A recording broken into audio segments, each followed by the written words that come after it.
හරි 2022 2023 ඕලෙල් මැස් වර්ගඵලය හා පරිමිතිය ගන්න. හරි B කොටසේ රෝම ඉලක්කම් 2 හරි 2 හරි 3 හරි මේක මාරු වෙනවා. ඉලක්කම් මාරු වෙනාට වර්ගات මේ වගේ ගානක් අනිවාර්යෙන් එනවා. හරි මම දැන් ඊට කලින් වීඩියෝ දෙකක් සාකච්ඡා කරලා තියෙනවා 2024 2025 කියන පේපර් දෙක. මේ යන 2022 හරි 2022 2023 වෘත්ති රිව් එක හරි මෙහි කියන උඩ ඡේදයක් තියෙනවා. ඡේද කියවලා තමයි ප්‍රශ්න කරන්න ඕන. මම ඡේද කියවලා දෙන නිසා මම රෝම ඉලක්කම් එකට එහෙම යනවා. හරි රෝම ඉලක්කම් 1 රෝම ඉලක්කම් 1 ගානේ අහනවා. රෝම ඉලක්කම් 1 අර්ධ වෘත්තාකාර කොටසේ අරය. දැන් මේ රූපේ බැලුවාන් පස්සේ අර්ධ වෘත්තාකාර කොටස පේන්න ඕන. මේ දින අර්ධ වෘත්තාකාර කොටසනේ. මේ දින අර්ධ වෘත්තාකාර කොටසනේ. මෙන්න මේක අර්ධ වෘත්තාකාර කොටස. මෙතන J හරි. මෙතන J හරි. මෙන්න මේ කොටස තමයි අර්ධ වෘත්තාකාර කොටස. අර්ධ වෘත්තාකාර කොටසේ අරය කොහොමද හොයන්නේ? මේකේ සම්පූර්ණ වෘත්තේ මම නිකමට ඇන්දොත් හරි තේරෙන්නේ නැති කෙනෙක්ට පේන්න මම මේ තේරෙන්නේ නැති කෙනෙක්ටත් එක්ක කියලා දෙන්න එපා. ඒතර මම මේකේ සම්පූර්ණ වෘත්තේ මෙහෙම අඳිනවා. හරි. ඔය තියෙන සම්පූර්ණ වෘත්තේ හරි. සම්පූර්ණ වෘත්තේ හරියට දෙකට මැදින් බෙදෙන රේඛාව මෙයානේ. B E කියන්නේ හරියට දෙකට මැදින් බෙදෙන රේඛාව වෙන්න එපා. ඒකනේ මෙයා අර්ධ වෘත්තයක් කියලා කියන්නේ. මේ තියෙන වෘත්තයෙන් හරියට දෙකට බෙදුවාන් පස්සේ එන කෑල්ලක්. එහෙනම් මේ සම්පූර්ණ වෘත්තෙන් හරියට දෙකට මැදින් බෙදෙන රේඛාව මෙයා වෙන්න ඕන. වෘත්තයක් හරියට දෙකට මැදින් බෙදෙන රේඛාවට කියන නම මොකද්ද? විස්කම්භය. හරි. මෙයාගේ මැද තමයි හරි මැද තමයි කේන්ද්‍රය තියෙන්නේ. එහෙනම් මේ BE කියන්නේ මොකද්ද? විස්කම්භය. මේ විස්කම්භයේ දිග අපිට මේ දත්තෙන් ගන්න පුළුවන්. මෙයා මීටර 14යි නම් මේ AF 14යි නම් BE කියන්නේත් මීටර 14ක් වෙන්න ඕනේ. හරි. මෙන්න මේ සම්පූර්ණ කැලලත් මීටර 14ක් වෙන්න ඕනේ. දැන් ටිකට කලින් කිව්වා මේ වෘත්තේ මෙන්න මෙයා විස්කම්භය කියලා. වෘත්තේ විස්කම්භය දන්නවනම් අරය කොච්චරද? මේ සම්පූර්ණ වෘත්තේ විස්කම්භය 14යි නම් විස්කම්භය දෙකෙන් බෙදුවාම නේද? අරය 7යි කියන්නේ මීටර. හරි. විස්කම්භයෙන් භාගයක්නේ අරය. එහෙනම් මේ 14 කියන්නේ මෙයා. එක දෙකෙන් බෙදුවාන් පස්සේ මෙන්න මෙතන ඉඳලා කේන්ද්‍රයේ ඉඳලා ඡාපයට තියෙන දුර වෙනවා. කේන්ද්‍රයේ ඉඳලා මේ ඡාපයට තියෙන දුර අපි කියනවා අරය කියලා. හරි. ඒතර අරය එනවා මීටර 7යි කියලා. ඒතර සම්පූර්ණ වෘත්තය ඇඳලා විස්කම්භය මෙයා කියලා දැනගෙන විස්කම්භය දෙකෙන් බෙදලා අරය හොයන්න තියෙන්නේ. හරි. ඊට පස්සේ රෝම ඉලක්කම් 2 අහනවා පිහිනුම් තටාකයට වෙන් කළ කොටසේ පරිමිතිය. දැන් උඩ ඡේද කියනවා මෙන්න මේ පාට කරලා තියෙන කොටස තන පිඩලි අල්ලනවලු. මෙන්න මෙයා තන පිඩලි. හරි. තන පිඩලි. හරි. තන පිඩලි අල්ලුවලු. හරි. එතකොට මේ කෑල්ල මේ අපි දැන් කරන කොටස ඕන වෙන්නේ නැහැ. මේ පාට කරලා තියෙන කෑල්ල තන පිඩලි. හරි. පාට කරලා නැති මෙන්න මේ සම්පූර්ණ කෑල්ලලු පිහිනුම් තටාකයට ගන්න. එතකොට පිහිනුම් තටාකයට ගත්ත කොටසේ පරිමිතිය කියන්නේ ඔයා ඒකෙන් පටන් ගත්තොත් ඔයා මේ පිහිනුම් තටාකය වටේ තියෙන සම්පූර්ණ දිග හොයන්න ඕනේ. මේ පිහිනුම් තටාකයේ වටේ. ඒ කියන්නේ A වලින් ඉඳන් B වලට ගිහිල්ලා B වලින් ඉඳන් J වලට ගිහිල්ලා J වලින් ඉඳන් E වලට ගිහිල්ලා E වලින් ඉඳන් F වලට ගිහිල්ලා අවසානයේ A ටම එන්න ඕන. F වලින් ඉඳන් A ටම එන්න ඕන. හරි. එතකොට ඔයා මෙන්න මේ වටේ දිග හොයද්දී ඔයාට මුලින්ම මේ AB දිග දන්නවනේ. AB දිග කියන්නේ කොච්චරද? අපිට ගානේ උඩ කියනවා මෙන්න මේ සම්පූර්ණ ඍජුකෝණාශ්‍රය හරියට දෙකට මැදින් බෙදෙන රේඛාවලු මෙන්න මෙයා. එහෙනම් මෙයාගේ දිග 30යි නම් හරියට දෙකට මැදින් බෙදෙන රේඛාව මෙයා නම් AB කීයද? AB 15යිනේ. මේ දිග 30යි නම් AB 15යිනේ. AB කියන කොටසේ දිග 15ක් වෙනවා. AB 15යි නම් EF කොච්චරද? යත් 15යි. හරි. මේක උඩ මෙන්න මේ පාදේ මෙන්න මේ පාදේ 15යි. මෙයා 14යි.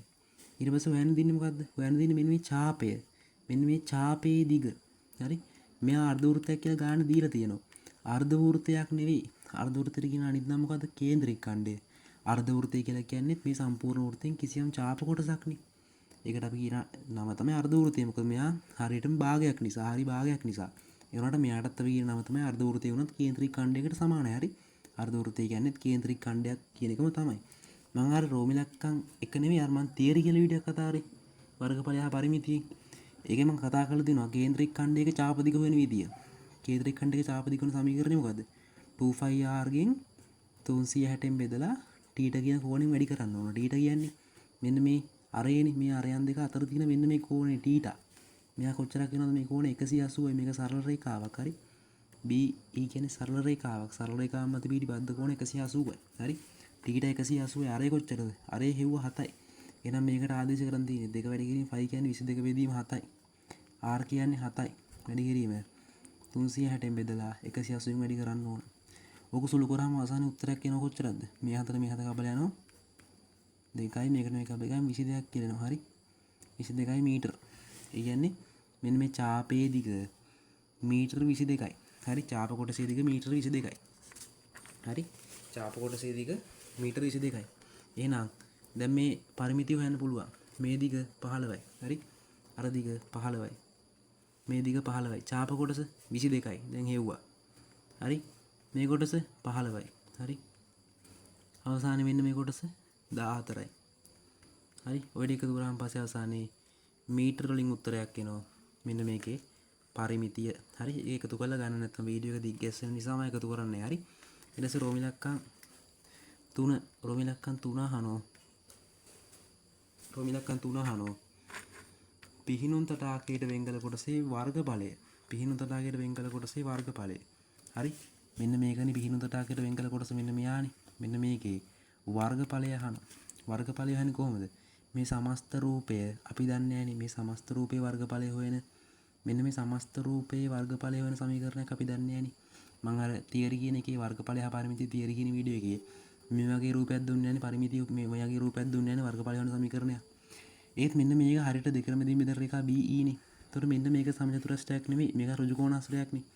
15යි දිග පළල 14ක් වන මෙන්න මේ කෑල්ල මෙන්න මේ කෑල්ල ABEF කියන කෑල්ල ඍජු කෝණාශ්‍රයක් නේ. ඔයාට ඕන නම් මෙන්න මේ කොටසේ වර්ගඵලය හොයලා මෙන්න මේ අර්ධ වෘත්තාකාර කොටසේ වර්ගඵලය හොයලා එකතු කරා නම් පිහිනුම් තටාකයට වෙන් කළ කොටසේ වර්ගඵලය එනවා. හරි එහෙම තමයි කරන්න තියෙන්නේ. හරි වෙන ක්‍රමයක් නෑ. හරි එතකොට ඔයා මුලින්ම කරන්න ඕන මොකද්ද? මුලින්ම කරන්න ඕන මෙන්න මේ කොටසේ වර්ගඵලය හොයාගන්න ඕන. ඒ කොටස ඉතින් ඍජු කෝණාශ්‍රයක වර්ගඵලය වෙන සමීකරණය මම දීලා තියෙනවානේ දිග අඩි කිරීම පළල දිග 15යි පළල 14යි. හරි එකට එකතු කරන්න ඕන මෙන්න මේ අර්ධ වෘත්තාකාර කොටසේ වර්ගඵලය. මං වර්ගඵලය හා පරිමිතිය තීරී එකේ අර්ධ වෘත්තාකාර කොටසේ වර්ගඵලය වෙන සමීකරණයක් දීලා නැහැ. නමුත් කේන්ද්‍රික ඛණ්ඩයක වර්ගඵලය වෙන සමීකරණයක් දීලා තියෙනවා. මොකද්ද කේන්ද්‍රික ඛණ්ඩයක වර්ගඵලය වෙන සමීකරණය? හරි අර්ධ වෘත්තය කියන්නේ කේන්ද්‍රික ඛණ්ඩයම තමයි. ඒතර කේන්ද්‍රික ඛණ්ඩයට ඔය දීපු සමීකරණය අර්ධ වෘත්තයට බලංගු වෙනවා. අර්ධ වෘත්තයක වර්ගඵලය යන දීපු සමීකරණය මොකද්ද? 5r වර්ගයේ වෘත්තයක එයාව 360න් බෙදලා t කියන කෝණය වැඩි කරන්න ඕන. හරි 5 කියන්නේ 22 බෙදීම 7යි. r කියන්නේ අරයා පිහිවුවනේ දැන් අර්ධ වෘත්තය 7යි කියලා.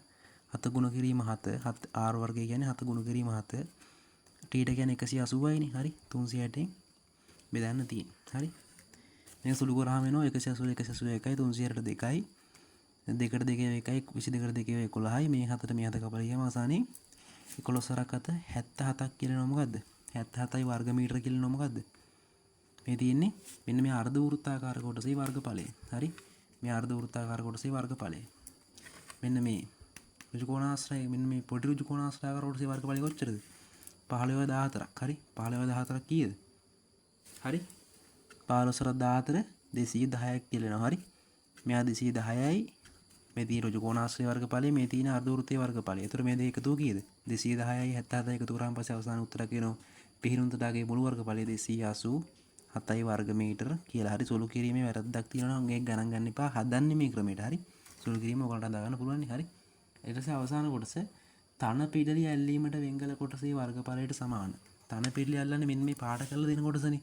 මෙන්න මේ පාට කරලා දෙන කොටසේ වර්ගඵලයට සමාන ඍජු කෝණාශ්‍රාකාර කොටසක් මෙන්න මේ BC එක් පාදයක් වෙනසේ මෙයාට එකතු කරනවලු. මෙන්න මේ පැත්තෙන් එකතු කරනවලු. එයාගේ මිනුම් සහිතව ඇඳ දක්වන්නනේ දල රූප සටහනක්. හරි මුලින්ම කරන්න ඕනේ එතකොට තන පිඩලි වලට වෙන් කරපු කොටසේ වර්ගඵලයට සමානයි නේද? එතකොට තන පිඩලි වලට වෙන් කරපු කොටසේ වර්ගඵලය කොච්චරද? තන පිඩලි වලට වර්ග වෙන් කරලා තියෙන මෙන්න මේ පාට කරලා තියෙන කොටස. මෙන්න මේ පාට කරලා තියෙන වගේ කොටසක වර්ගඵලය හොයන සමීකරණයක් මම කියලා දීලා නැහැ. හරි ඒත් ඔයාලා හොයාගන්න පුළුවන් නේ. දැන් ඔයා පිහිනන්න මෙන්න මේ පිහිනුම් තටාකයට වෙන් කළ කොටස මෙන්න මෙයානේ. මෙයාගේ වර්ගඵලය දන්නවනේ. ඊට පස්සේ ඔයා කොහොමද මේක හොයාගන්නේ? තන පිඩලි වලට වෙන් කළ කොටසේ වර්ගඵලය හොයන්නේ කොහොමද? එතකොට හිතන්නේ මෙන්න එහෙමයි. සමස්ත ලොකු රූපය සමස්ත ලොකු රූපය ඍජු කෝණාශ්‍රයක්නේ. ඒතර මේ සමස්ත ලොකු රූපේ වර්ගඵලය හොයලා මෙන්න මේ පිහිනන්න වෙන් කරලා තියෙන මෙන්න මේ කොටස තියෙන්නේ. දැන් හොයාගත්තේ n එක අඩු කරා නම් ඔයාලට මෙන්න මේ පාට කරලා තියෙන කොටසේ වර්ගඵලය එනෝනේ. හරි.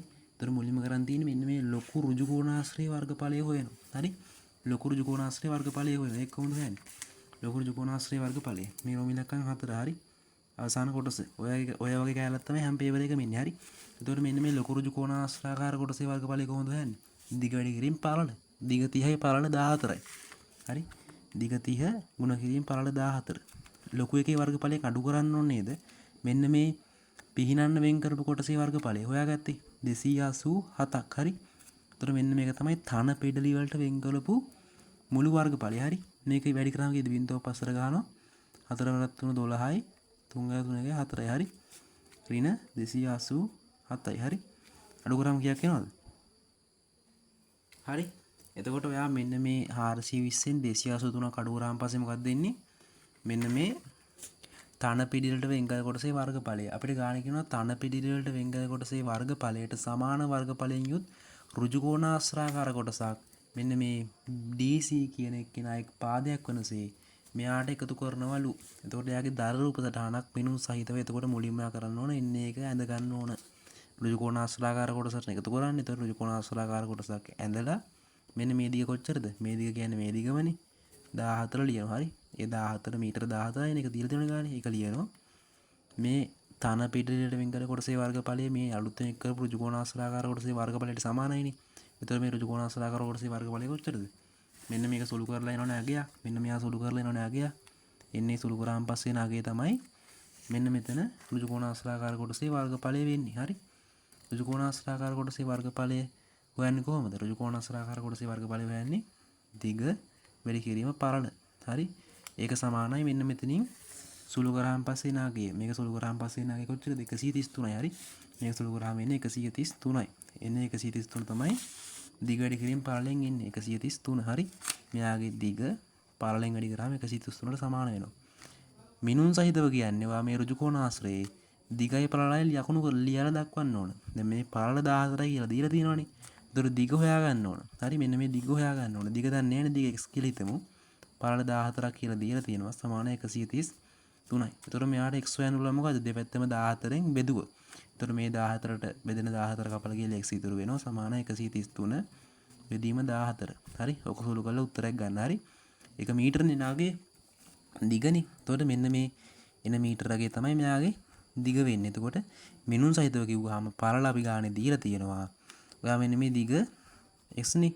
x නාගේ මෙතනින් මෙන්න මේ මිරක් ගහලා යටින් ලියලා පෙන්නන්න. හරි. x නාගේ කීයද කියලා ලියලා පෙන්නන්න ඕන. හරි. අලුතෙන් එක් කරපු කොටස අපි හිතමු අර්ධ වෘත්තයක් කියලා. ඒතකොට අර්ධ වෘත්තය ඇඳලා අර්ධ වෘත්තයක් කියලා කිව්වනම් අර්ධ වෘත්තයක් ඇඳලා වර්ගඵලය ලියලා අර්ධ වෘත්තයේ මෙන්න මේ ඡාප දිවල අරගෙන හොයලා පෙන්නන්න ඕනේ. අර්ධ වෘත්තය ඇඳගෙන එකතු කරලා දෙන්න සමහර ඍජු කෝණාශ්‍රයක්නේ. ඒතකොට යා මිනුම් සහිතව කිව්වාන් පස්සේ දිගයි පළලයි ලකුණු කරලා පෙන්නන්න ඕන. හරි.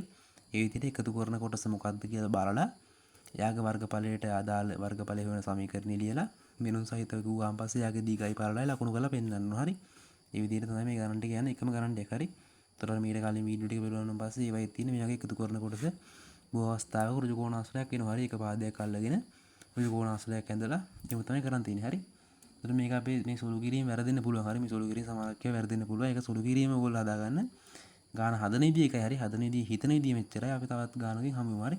එහෙනම් සුබ දවසක්.